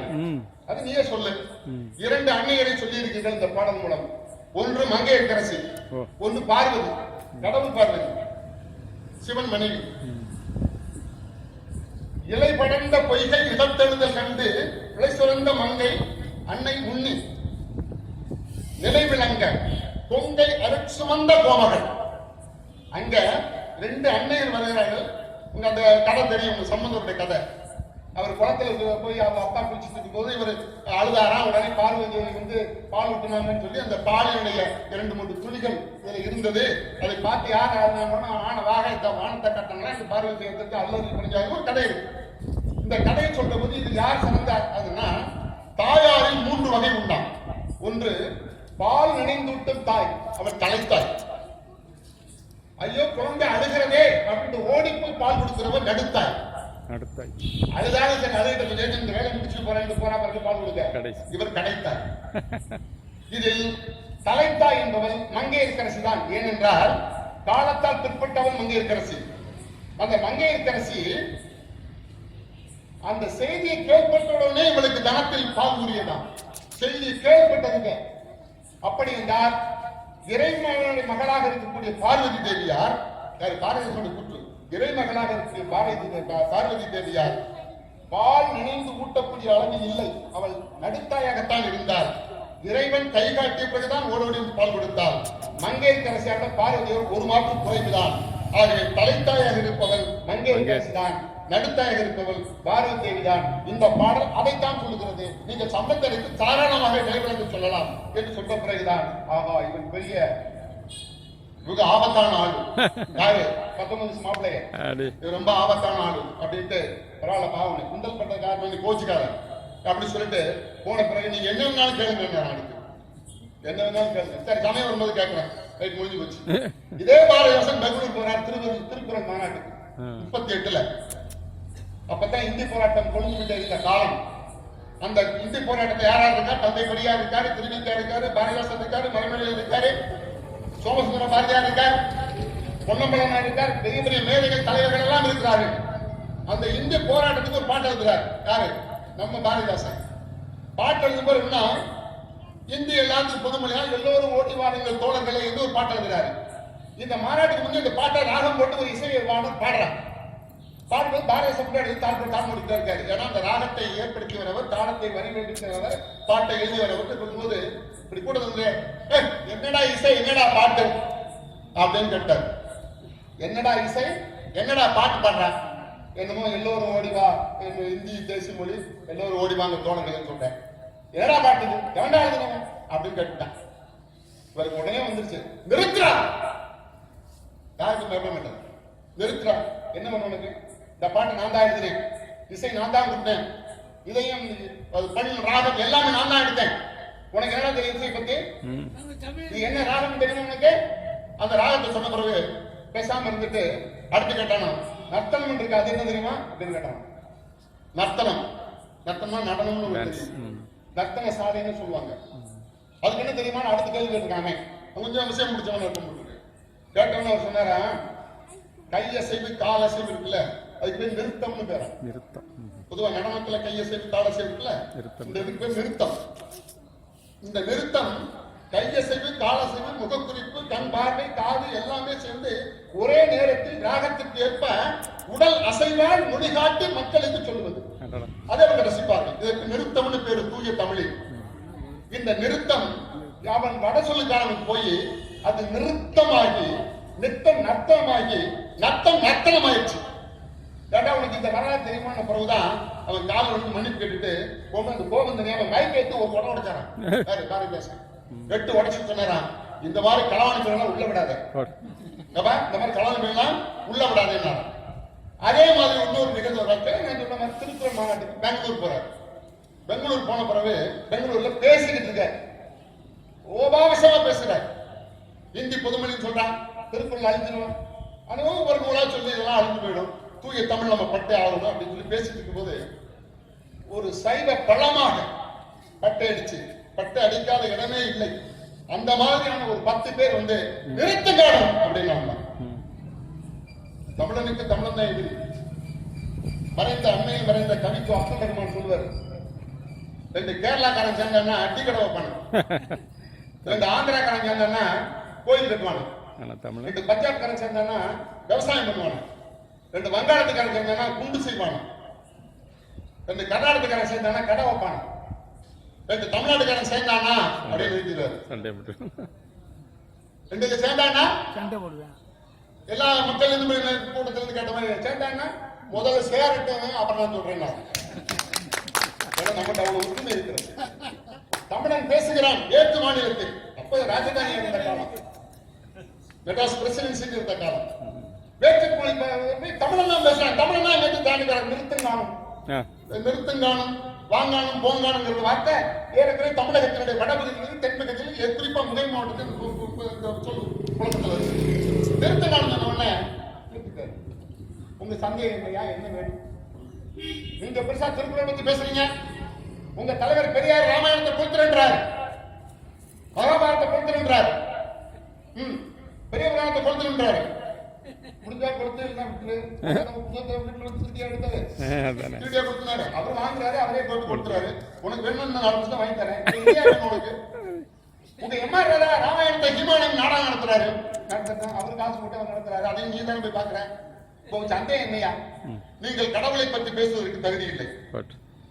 அவரு என்ன சொன்னா, நீங்கள் பழுத்த சைவர் தானே, ஆமா, தேவாரம் திருவாசம் அனைத்து ஓதியவர் தானே, ஆமா, சேக்கலார் பெரியவராம் படித்தவர் தானே, ஆமா, மாணிக்கவாசகத்தை திருவாசகத்தை முற்றிலும் ஓதி திருவாசகத்துக்கு உருகாதா ஒரு வாசகத்துக்கும் உருகார் என்று சொன்னவர் நீங்க தானே, ஆமா, சமயக்குறவர்கள் 4 பேர் என்று சொன்னது நீங்க தானே, ஆமா, சந்தான குறவர்கள் 4 பேர் இருக்கிறார்கள் பேர் உனக்கு தெரியுமா, அப்படி ஒரு குறவர்கள் இருப்பதாக தெரியவில்லை, வேண்டும் என்றால் குருவி பிடிப்பவர்களும் கோகுரவர்களும் அங்கெங்கு நாடோடிகளாக தெரிகிறார், அவர்களே எங்களுக்கு தெரியும், சரியாக படிக்கவில்லை. சிவஞான சித்தியார் என்ற ஒரு நூல் இருக்கிறது தெரியுமா, அது நீ படித்திருக்கிறீரா, இல்லை, அதை முதல் படித்து விட்டு வாரம், சரி சொல்லுங்கள். அதுல ராமன் கடவுள் இல்லைன்னு சொல்றான், நிறுத்தி சொல்றாராம், 10 பேர் முன்னாடி வந்துருக்கான், ராமன் கடவுள் இல்லைன்னு சொல்றாங்க, சிவஞான சித்தியார் சொல்லுது, சரி அதன் பிரகாரம் என்ன சொல்ல வருகிற செய்தி என்றால், கடவுளுக்கு மாயை கிடையாது. நல்லா புரிஞ்சுக்கணும், கடவுளுக்கு மாயை கிடையாது. மாயை என தெரிந்தும் மாயமான் பின்னாலே ஓடி ராமன் சீதையை இழந்து குடும்ப பெருமையை குலைத்து அதற்கெல்லாம் சேர்ந்து ஒரு இலங்கை நகருக்கு படையெடுத்து சென்று அந்த மக்களை கொன்று குவித்து எத்தனையோ தவறு செய்த அந்த ராமன் கடவுள் இல்லை என்று நான் சொல்லல. இந்த சிவஞான சித்தியில மாயமான் பெண்ணு படை என்று சொன்ன பிறகுதான் இவன் விஷமத்தனமான ஆடல் கொண்டு நாம வாட்டுக்கு தெரியாதனமா அவன் ஏவுனான்னு சொல்லிட்டு நாம வந்தோம். புரியுதா என்னன்னு? அவன் ஏவுனான்னு சொல்லிட்டு நாம வந்தோம். இவன் கேட்கிற கேட்டு சிவஞான சித்தியாங்கிறான், சிவஞான போதம்ங்கிறான், திருமந்திரங்கிறான். நமக்கு ஒண்ணு விளங்கலையா? ஐயா மன்னிச்சுக்கான் காலில் விழுந்து வணங்கி விட்டு சென்றார்களாம். அப்பதான் சொன்னாரா, உனக்கும் சொல்றேன், உன்னை ஏவுனா பாரு, அவனுக்கும் சொல்றேன், தமிழ் உயர்ந்தது, அதை விட என் தலைக்கணம் உயர்ந்ததுனால. தமிழ் உயர்ந்தது, அதை விட என் தலைக்கணம் உயர்ந்தது. ஏனென்றால் நான் தந்தை பெரியாருடைய சீடர் என்று சொன்னார். பெங்களூர். ஆக இப்படி அவருடைய வரலாற்றில் பல நிகழ்வுகளை நாம் சொல்லிக்கொண்டே சொல்லலாம். சிவாஜி கணேசனை வச்சு எம்.ஆர். ராதா, சிவாஜி கணேசன், சரோஜாதேவி போன்ற நடிகர்களை வைத்து பாண்டியன் பரிசுன்னு ஒரு படம் எடுக்கிறதுக்காக ஒரு படப்பிடிப்பு நிறுவனத்தை தொடங்கி அப்போதைய முதலமைச்சர் பெருந்தலைவர் காமராஜரை வைத்து சொல்றேன் செய்திக்காக வச்சு படப்பிடிப்புக்கான பூஜை போடப்பட்டு விட்டது. ஆனா சிவாஜி கணேசன் அப்பொழுதுதான் அந்த வீரபாண்டிய கட்டபொம்மன் ஒரு படம் வந்து பார்த்தீங்களா, அதுக்கு சிறந்த நடிகர் என்ற பட்டம் வாங்குறதுக்காக ஒரு கெய்ரோவுக்கு போயிட்டாரு, எகிப்து கெய்ரோவுக்கு போயிருக்காரு. காலையில யாருக்கும் வணங்காத பாரதிதாசன் அவர் வீட்டுக்கு 2 தடவை நடந்திருக்கிறாரு. ஒண்ணு இல்லையா, நீங்க கவலைப்படா, நான் கெய்ரோ போயிட்டு வந்துறேன், படப்பிடிப்பு நடத்திடலாம். ரைட், வந்தாச்சு. வந்த பிறகு ஒரு வாரத்துக்கு ஆளு தரல, எப்ப போனாலும் படப்பிடிப்புல இருக்காரு, அங்க போயிருக்காரு, இங்க போயிருக்காரு சொல்லிட்டு வந்தாங்களாம். உடனே எம்.ஆர். வீட்டுக்கு போயிருக்காரு, நடிகர் எம்.ஆர். உடனே வாங்கயா புரட்சி கவிஞரே, புதுவை கவிஞரே வருக. இப்படி ஒரு ஏமாந்தாலும் இருக்கல ஐயா. ராதா ராதாவும் ஏறக்குறைய இவர் மாதிரி தான் குணங்கள், முரட்டுத்தனமா. அப்ப சொன்னாரா, என்னையா சிவாஜி வச்சு படம் எடுக்க அவன் போயிட்டான் வெளிநாடு, சராஜி பண்ணிக்கிட்டு அந்த மாதிரி பெங்களூருன்னு வரல, இந்த கதவசனம் இருந்ததோடு சரி, உங்களுக்கு படத்தை பத்தி என்ன தெரியும், இதுவே ஒரு சாக்கடை. எம்.ஆர். சொல்றாரு, இதுவே ஒரு சாக்கடை. இந்த சாக்கடையில் தடித்து வைத்த மகாகவிகள் எல்லாம் ஏனையா விடுறீங்க, நாங்க படிக்கல முட்டார்கள் ஏதோ சொல்லி சோறு போட்டாங்க வந்த சில்லறை கொடுக்குறாங்க, நீ ஏன் வர்ற, உன்னை நாடு எதிர்பார்க்கிறது. பல்வேறு கவிதைகளை, காவியங்களை, பல்வேறு வட்ட உணர்வுட்டவர்களை கேட்டு நீ ஏன் இதுல வந்து விழுத்தான்னு கேட்டாரு. அதே மாதிரி படப்பிடிப்பு நடக்கவே இல்லை இது வரைக்கும் போச்சு. அதுல இருந்து அவர் அங்க நொடிச்சு போயிட்டு அவர் அதுல இறந்ததுன்னு சொல்லி ஒரு பாட்டு, அதுக்காகத்தான் அந்த பாட அதை நொடிச்சு போய் ரொம்ப வறுமைப்பட்ட சூழ்நிலையில் தான் இறந்தார் என்பதை கவிஞர் சுப்புரத்ன தாசன், பாரதிதாசனுக்கு தாசனாக இருந்தவரே ஒரு பதிவு செய்திருக்கிறார். பங்காரு பத்தனிடம் பயின்று மீசை பாரதியை பின்பற்றி நடையை மாற்றி சிங்கார வேலவனை பாடி பின்னர் சீர்திருத்த துறை கண்டு பெரியாருக்கோ நங்கூரம் போல் நின்று காஞ்சி அண்ணால் நல்லறிஞர் கழகத்தால் பெருமை பெற்று தங்காமல் தங்குகின்ற தண்ணீரை போல் தரித்திரத்தில் சரித்திரத்தை முடித்துக் கொண்டார்கள். உடனே பாரதியுடைய பையன் கேஸ்ல வழக்கு போட்டார் இவர் மேல. வழக்கு போட்ட அப்புறம் ஒரு மாதிரியா உயர்ந்த திராவிட இயக்க தலைவர்கள் எல்லாம் சேர்ந்து நமக்குள்ள நாமே சண்டை கொடுக்க கூடாது, அவர் எழுதுனது தப்பு, நீங்க வழக்கு போட்டதும் தப்பு அப்படின்னு நம்ம ஐயா நீதிபதி மாதிரி ஒரு நீதிபதி அவர்களுக்கும் ஒரு சமரசம் ஏற்படுத்தி விட்டு அந்த செய்தி அப்படியே போச்சு. இதுல நான் சொல்ல வர்ற செய்தி என்னன்னா, பாவேந்தர் அவ்வளவு பெரிய முரட்டுத்தனமான மாபெரும் கவிஞன். படப்பிடிப்புக்காக சொல்லுகிற போது இவர் எழுதின பழைய பாடெல்லாம் பார்த்தோம்னா வடசொல் நிறைய கலந்திருக்கும். ஐயா கூட சொன்னாங்க மணிப்பிரவாள நடையும். இந்த மணிப்பிரவாள நடையவே பார்த்து இருந்தவர்களுக்கு இவன் தான் ஒரு புதிய விதத்தை கொடுத்தான். அதுக்கு முதல் பாடல் என்னவென்று கேட்டீங்கன்னா, அற்புதமான பாடல். பாரதியை பற்றி பாரதியின் பாடலை ஒரு கல்யாணத்துல பாடுறார், அவ்வளவுதான். பாரதியின் பாடலை கல்யாணத்துல பாடும்போது ஒரு 10 நிமிடத்தில் முடிச்சுக்கிறேன். பாரதியின் பாடலை கல்யாணத்தை பாடும்போது பாரதி பார்த்து சொல்லியிருக்கான், இந்த பாடுற வந்து ஒரு நல்ல கவிஞனாக வருவான், ஒரு பெரிய கவிஞன், அதுவும் உயர்ந்த கவிஞனாக வருவான்னு சொல்லி சொன்னோன்னே சுப்பிரத்திரமா அப்படி சொல்லிடுவான், பாடிடுவானா அப்படி சொல்லும்போது பாடுவான். போது எங்க பாட சொல்லுங்க பார்க்கலாம். இந்த கிண்டல் நக்கல் நையாண்டி எல்லாம் நமக்கு அப்பவே உண்டுதானே, அது இல்லை கூடவே பிறந்தது. பாடுகணும்னா உடனே பாடிட்டார்.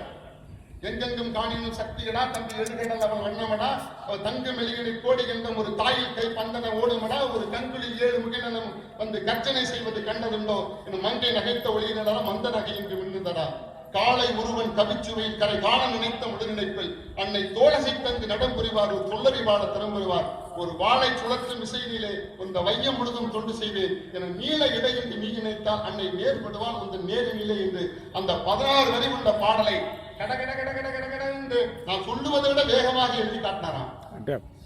பார்த்த உடனே பாரதிக்கு பிரமிப்பு, நம்ம கூட இப்படி ஆரம்பத்தில் எழுதலையே, நீ இந்த போடு போடுறானே அந்த பையன் அப்படின்ட்டு உடனே ஸ்ரீ சுப்பிரமணிய பாரதி கவிதா மண்டலத்தில் வருகின்ற சொல்லி இந்த பாட்டுக்கு அச்சுக்கு அனுப்பிச்சிருக்காரு. எப்படியே போயிடுச்சு, போனோன்னு அது வந்துருச்சு. அதே வந்த பாட்ட பிறகு அவருடைய பாடலில் மிக முக்கியமான பாடல் என்று இந்த தமிழுக்கான சூழ்நிலைகள் எல்லா இடங்களிலும் தமிழ் புறக்கணிக்கப்படுவதை கண்டு ஏற்கனவே நான் சொன்னேன் இல்லையா, தேசியம் என்றால் இந்தி, வழிபாடு என்றால் சமஸ்கிருதம், இசை என்றால் தெலுங்கு என்று சொல்லுகிற போது இதற்கென்று ஒரு பார்வை என்ன என்றால் அவர் அப்படியே கொஞ்சம் பிரகலித்து ஒரே இரவில் 24 தலைப்புகள் எழுதிய இந்த புத்தகம் தான் தமிழ் இயக்கம் என்ற ஒரு கவிதை தொகுதி. மிகச்சிறந்த பாடல்களை உள்ளடக்கி அது ஒன்றுக்கே அவர் நோக்கம் பரிசு கொடுக்கலாம்.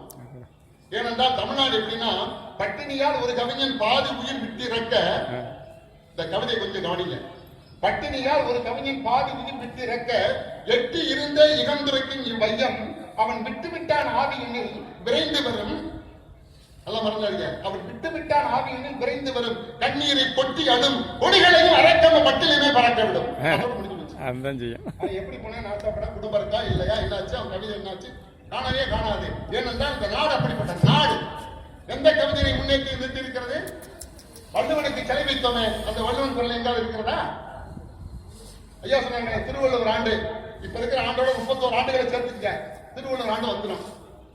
திருவள்ளுவர் ஆண்டுன்னு போட்டு தைன்னு எழுதுறோம். தைங்கிறது தமிழ் இல்லையா, அது சுரகத்திங்கல்ல இருக்கணும். அப்ப தமிழ் உண்மையாக திருவள்ளுவர் அந்த என்ன விபபான்னு ஒரு அறுபது வச்சிருக்கானே, நாரதருக்கும் கிருஷ்ணருக்கும் பிறந்த பிள்ளைகளுக்கு பேர் தானே, அதானே ஏற்றுக்கிறேன். அதுக்கு தானே ஒரு பொம்மநாட்டி வந்து அதை மாத்தினான். யோசிச்சீங்களா? கேட்டீங்களா? அதை கேட்டுமா? ஏன் தமிழ் உணர்வு எங்கெல்லாம் பொங்கி பிரவகிக்கிறத அங்க அணைக்கட்டு போட்டு அப்படியே போட்டு அமைச்சிடணும். தமிழ் உணர்வு என்று ஒருவன் கூட சொல்லக்கூடாது. பாலனாய் கழிந்த நாளும் பனிமலர் கோதை பார்த்த மேலனாய் கழிந்த நாளும் மெலிவொடு மூப்பு வந்து கோலனாய் கழிந்த நாளும் குறிக்கோள் இல்லாத கெட்டங்கிற மக்கள் நிறைந்த நாடு இந்த நாடு. மறந்துடாதீங்க. கடவுள் வரி சமயவரி கண்ணல் நிகர் நம்மளுக்கு நோய் நோய் நோயே இடை வந்த சாதியின் இடர் விழுந்தால் ஆழ்வண்ணம் தாய் தாய் தாயே கடல் போலும் எழுக கடல் அலை போலும் கடலிடுக கடல் எங்கே தமிழ் நிலம் அங்கெல்லாம் தலைவிட்டு கிளர்ச்சி செய்வேன் சொன்னானே. எந்த கடையிலேயாவது தமிழ்ல பேர் இருக்கா? அந்த பாட்டுட்டே வந்த தமிழ் ஸ்வீட்ஸ் இருக்கு, இனிப்பும் நாட்டில் அந்த அழுந்துரும். ஏனென்றால் கருப்பன் என்று சொன்னால் அது தாழ்த்தப்பட்ட ஜாதி, கிருஷ்ணன் என்று சொன்னால் அது உயர்த்தப்பட்ட ஜாதி. ரெண்டுக்கும் அர்த்தம் ஒண்ணுதானே. வெண்ணெய் என்று சொன்னால் அது சாதாரண மனிதன் வாழ்ந்த சொல், அதை நவநீதம் என்று சொன்னால் அது புனிதமான சொல். ஏன்னா அர்த்தம் நவநீதனாலும் வெண்ணெய் ஒண்ணுதானே. ஏன் இந்த புரிதல் இல்லை? புரிதல் இல்லை என்று சொல்ல மாட்டோம், சூழ்நிலை இல்லை. ஆட்சியில் அதிகாரத்தில் ஆணவம் கொடிகட்டி பறக்கிறது. ஆட்சி இருக்கான்னு தெரியல, பதிவேறு செய்தி. ஒரு திட்டம் போட்டால் திட்டத்திற்கான சமுதாயம் இல்லை. நீதிமன்றத்தில் நீதிபதிக்கு தனியா வேலை. நீதிபதி படித்தவர் இருந்தால் தான் சட்டம் படித்தவர் என்பதற்காக சட்டத்தில் உயர்நிலை படித்தவர் என்பதற்கும் சட்டத்தின் நிபுணத்துவம் என்பதற்காக நீதிபதியாக போகிறார். நம்மளால போக முடியுமா? சட்டம் படித்தவன் எல்லாம் நீதிபதி அல்ல, ஆனால் நீதிபதி எல்லாம் சட்டம் படித்தவர்கள். மறந்து விடாதீர்கள். சட்டத்திற்கு ஒரு தனிப்பட்ட தகுதியை நிர்ணயிக்கிறோமே, ஏன் தமிழுக்கு அமைக்கப்பட்ட பல்கலைக்கழகத்தில் தமிழுக்கு முன்னுரிமை கொடுக்கப்பட்டிருக்கிறதா? பாரதிதாசன் பேரிலே பல்கலைக்கழகம் இருக்கிறது, மறந்து விடாதீர்கள். பாரதிதாசன் பேரிலே பல்கலைக்கழகம் இருக்கிறது. அங்கே தமிழ் இயக்கம் பாடத்துக்கு தடை விதிக்கப்பட்டிருக்கிறது. எங்கே போகிறோம் நாம்? அதுதான் அந்த நேரத்தில் ஒருத்தர் எழுதினாரு, பெரியார் பேரில் மாவட்டம், பெரியார் கொள்கைகளுக்கு மாவட்டம் என்ன சும்மா பேரு. அதுதான் ஏற்கனவே நான் ஆரம்பத்திலே ஒரு கவிதையை சொன்னேன், கூடை பேச்சு மேடையில் ஏறி பெட்டி முழக்குதல் வாய்வீகம். அதானே உண்மை. பாரதிதாசனை பாரதியம் வந்து விட்டோமே. பாரதிதாசன் மறைமேடிகளை பற்றி ஒரு சில செய்திகள் சொல்லிட்டேன். மறைமேடிகள் மகாத்மா காந்தியுடைய சபர்மதி ஆசிரமத்துல பல்தேவ் சிங் அவருடைய பொண்ணு எல்லாம் வச்சு சாத்தப்பட்ட சமூகத்துக்கு எப்படி கடைசி வரைக்கும் அவர்களை பாதுகாத்தாரோ, அதே போல ஜாதிய துவேஷத்துக்கெல்லாம் தாண்டி மறைமேடிகளும் 4 தாழ்த்தப்பட்ட சகோதரர்களை முன்னிலைப்படுத்தித்தான் அவர்கள் மறைமேடிகள். அப்பொழுதுதான் அதை பார்த்தா மூவா சொன்னார், ஜாதிய பிரச்சனைகளுக்கு அப்பாற்பட்ட தனித்துவம் மிக்க தமிழர்கள் என்று. அதான் பெரியாருக்கு இடக்கை வழக்கைன்னு சொல்லலாம்.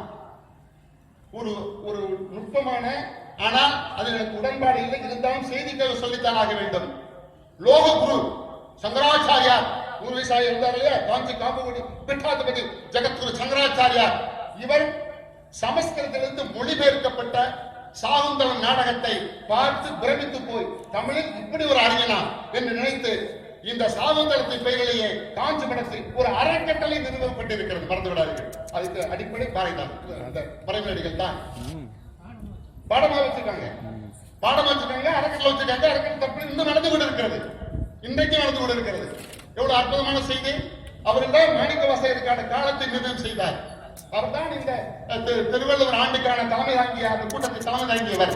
பல்வேறு செய்திகளை உள்ளடக்கிய வாழ்க்கையில் அவர் ஒரு சமயம் 10 பாட்டு என்ற ஒரு இலக்கியத்திற்கு நச்சினார்க்கிடையே உரையிட்டார். புலவர்களுக்கு தெரியும்.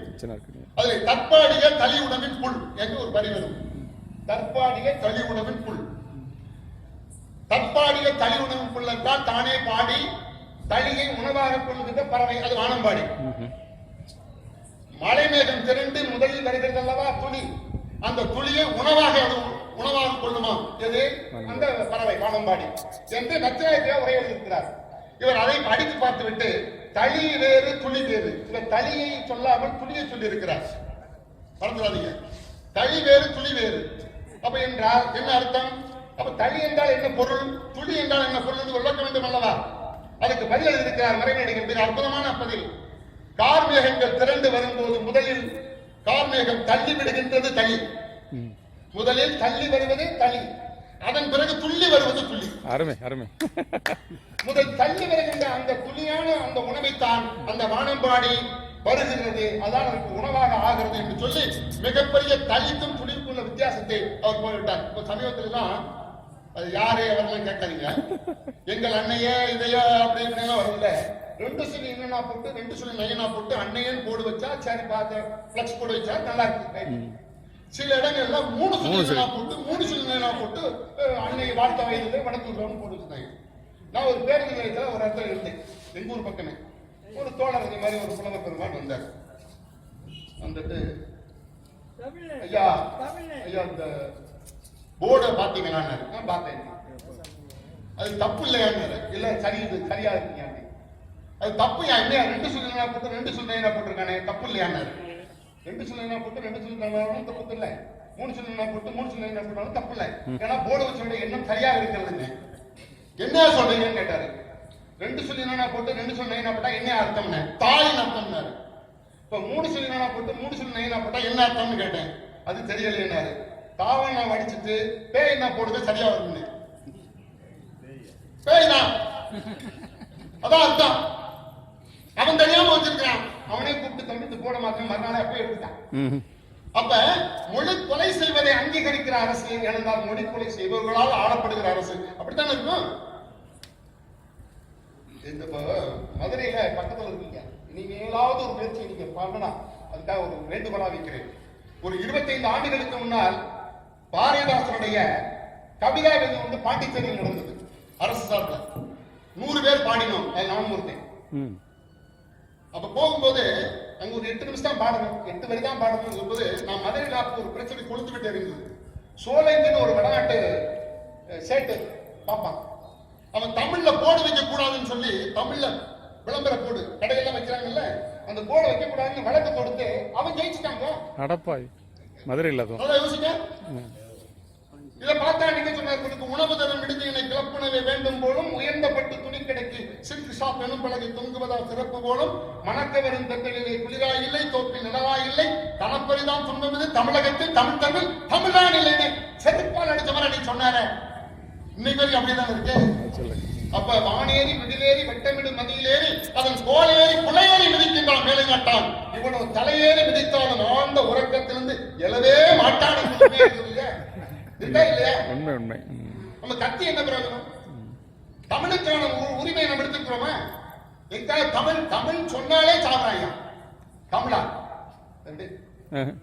தமிழா தமிழா விடு என்று சொல்லுகிற போதே நம் தமிழனைத்தான் சொல்றாங்க உணர்வு வர வேண்டாமா? எம்மொழி செம்மொழி எம்மொழி செம்மொழி எம்மொழி செம்மொழி. தமிழ் அதெல்லாம் இருக்குது. எம்மொழி செம்மொழி, எம்மொழி செம்மொழி என்ன உணர்ந்திருக்கிறோம். ஆகவே அத்துணை பாடல்களிலும் சொல்லுகிற போது என்ன வேண்டும் என்று சொன்னால், மொழி பற்றிய அறிவை, மொழி பற்றிய துணிச்சலை, மொழி பற்றிய சிந்தனையை நாம் இளைஞர்கள் மத்தியில், மாணவர்கள் மத்தியில், இன்னும் சொல்ல போனால் நாம் முன்னெடுத்து செல்ல வேண்டிய தளங்கள் நிறைய இருக்கிறது. மடையன் மனிதனாவதும், மனிதன் புனிதனாவதும், புனிதன் புத்தனாவதும், புத்தன் சித்தனாவதும், சித்தன் சிறந்தோனாகுவதும் அறிவென்ற ஆயுதத்தை பயன்படுத்தும் போதுதான். அந்த அறிவு ஆயுதத்தை பயன்படுத்துவதற்கு ஒரு தளத்தை அமைக்க வேண்டும் என்று சொன்னார். உங்களை போன்ற திருவள்ளுவர் மன்றங்கள் தான் அதை தொடர்ந்து செய்யலாம். அருமை அருமை. நாங்கள் எங்களை போன்றவர்கள் எல்லாம் அதற்கு ஆதரவு தருகிறோம். ஏனென்றால் நான் வயது முதிர்ந்த இளைஞன், அவ்வளவுதான். தமிழ் என்று சொன்னால் ஓடி வருவேன், நேரம் மட்டும் இருக்கணும். அதுதான் எனக்கு வேண்டியது. அப்படிப்பட்ட செய்திகளை சொல்வதற்கு இந்த அருமையான வாய்ப்பை அளித்த உங்கள் அனைவருக்கும் நன்றியை சொல்லி நான் முடிக்கல. முடிக்கல. வள்ளுவன் பெயரால் முதலில் தொடங்கியது இந்த உரை. அடுத்து பாரதியை தொண்டார்கள். நான் பாரதிதாசன் இறுதியாக தொடுகிறேன். வள்ளுவன் தொடங்கி 1, பாரதி 4, பாரதிதாசன் 6. கந்தனா இதுங்க வர்ற பஞ்சம் தானே. இறந்தும் உயிர் வாழ்தல் வேண்டும், பறந்து கெடுக உலகை ஏற்றான். அந்த அர்த்தம் சொல்லணும்னு அவசியம் இல்லை, உங்களுக்கு தெரியும். இறந்தும் உயிர் வாழ்தல் வேண்டும், பறந்து பிச்சை எடுத்தாங்க.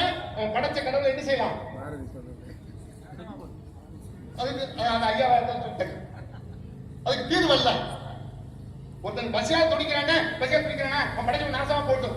அது தீர்வா? இல்லை.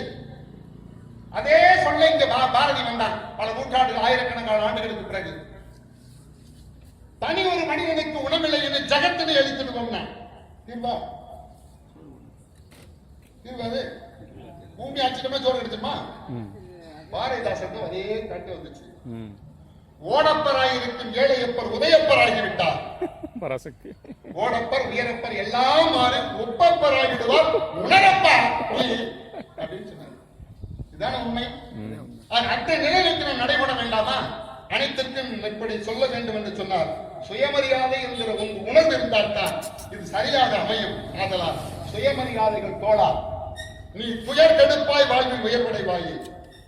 உயர்வென்று பார்ப்பனன் சொன்னால் நீ உலகில் உள்ள மக்கள் எல்லோரும் சமம் என்பாய்.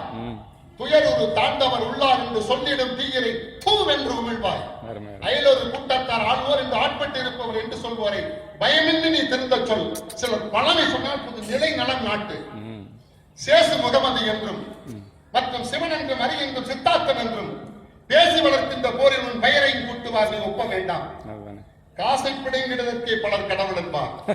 இரு காதையும் மூடு, கூசி நடுங்கிடு தம்பி, கெட்ட கோயில் என்றால் ஒரு காதத்தில் ஓடு. கோயில் பூசை என்பார். அந்த கோயில் விழாவென்று சொல்லியும் விட்டு வாயிலில் வந்துனை காசுகள் கேட்கும் வஞ்சகமுடரை மனிதர் என்ற அண்ணாதே. வாயை திறக்கவும் சக்தி என்று வயிற்றை பிசைத்திடும் ஏழைகட்கே நீ தாய் என்ற பாவனையோடும் உன் சதையையும் ஈந்திட நீ ஒப்ப வேண்டும். கடவுள் துவைக்கு கொடுத்த கவிதைகள், பதிகங்கள், செப்பிய பேர்கள், கடவுள் புவிக்க வதாரம் அந்த கடவுளின் சீடர்கள், லோக குருக்கள், கடவுள் நிகழ் தம்பிரான்கள், ஜீய கழுவத்த பூசுற பரமாத்மாக்கள், கடவுள் அனுப்பிய தூதர் வேறு கதைகளினாலும் சுரங்கட்டதுண்டா? அடிமை தவிர்ந்தது உண்டா? அங்கே ஆதி முதல் இந்த தேதி வரைக்கும் விடுமை தவிர்ந்தது உண்டா? அங்கு மேல்நிலை என்பது நாம் கண்டதுண்டா? குடிக்கவும் நீரத்திருக்கும் ஏழை கூட்டத்தை எண்ணாமல் கொடும் தடியேற்று மடங்கட்டி வைத்ததினால் தம்பி பசங்கட்டு போனது நமது நாடு. உழைக்காத வஞ்சன் கூட தம்மை மிக உயர்வான சாதுக்கள் என்பது நன்றோ? விழித்திருக்கும் போதிலேயே வீட்டில் விளையாடும் திருடரை சாமி என்கின்றார். அழியாத மூடத்தனத்தை ஏட்டில் அழகாக வரைந்திடும் பழிகார தம்மை முழுதாய்ந்த பாவனர் என்பார். அவர் முதலெடுத்தோதினும் மதியிட்டாலும் அந்த நிலையை மாற்றுவதற்கு இந்த மன்றங்கள் தொடர்ந்து பாடுபட வேண்டும் என்று சொல்லி, கடல் பாடி மலை பாடி காதலினும் கண்ணியரின் கண்ணத்தின் அழகு பாடி, கனி பாடி மலர் பாடி காகுத்தம் வைதேகி கதையிலும் சிறிது பாடி, மடல் பாடி தூதோடு உலாப்பாடி பிரபந்த வரிசையிலும் ஒன்று பாடி, மலை பாடி வெயில் பாடி வசந்தத்தின் இளங்காற்றில் மயில் கொள்ளும் வானம் பாடி, உடல் பாடி உடல் பெற்ற கடன் பாடி உலகத்தை ஓராதிருந்த மனமே உதவாத பாடல்களும் உணராத மேற்பாடி ஓய்ந்தனையே பாடு மனைவி என்று விரக்தி மனநிலையில் யாரும் புலம்ப வேண்டாம். ஏனென்றால் பூட்டிய இரும்பு கூட்டின் கதவு திறக்கப்பட்டது. சிறுத்தையே வெளியில் வா. அடே. எலியென உன்னை இகழ்ந்தவர் மருள புலியென செயல் செய்ய புறப்படு வெளியில். நம்பினை பகலினை நள்ளிருட்டென்று சிம்புட் பறவையை சிறகை பெறி வழி வழி வந்தவும் முடிப்பற்றெங்கே விழிப்புற்றழுக நாடு வாழும் நாமும் வாழ்வோம். வருகின்ற இந்தியை வந்தார்கோ நாம் அடிமை வந்தார் பெருமைக்கும் சந்தையா நம் நாடு தாயாம் தமிழருக்க இந்தியோ கட்டாயம் என்ற பெருங்கூத்தோ. இந்த நிலை மாற வேண்டும் என்று சொன்னால் அனைவர் உள்ளத்திலும் புரட்சி கவிழ்ந்த வரிகள், புரட்சி பாவனை வரிகள், அது முகிழ்த்து உணர்வோடும் உதிரத்தோடும் ரத்தத்தோடும் ரத்த நாளத்தோடும் அவர் இணைந்து வந்தால்தான் இந்த உணர்வு தோன்றும். அந்த நிலையை நோக்கி நாம் நடைபோடுவதற்கு இந்த வள்ளுவர் மன்றங்கள் தொடர்ந்து பாடுபடட்டும். அனைவருக்கும் கேட்டு சிறப்பித்த அத்தனை பேருக்கும் தலைவர் உள்ளிட்ட இந்த அவைக்கும் என்னுடைய மனப்பூர்வ நன்றி சொல்லி இறுதியாக ஒரே ஒரு சொல். மூவேந்தர் சேர்த்தெடுத்த முப்படைக்கு மேலன்றோ பாவேந்தர் செஞ்ச படை.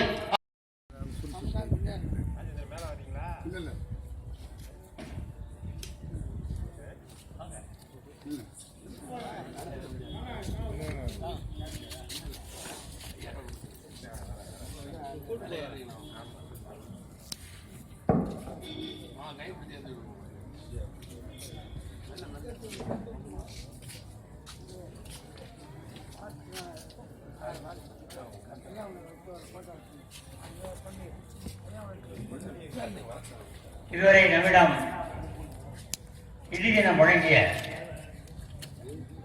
ஐயா அரவரசன் அவர்களுக்கு தகுதியான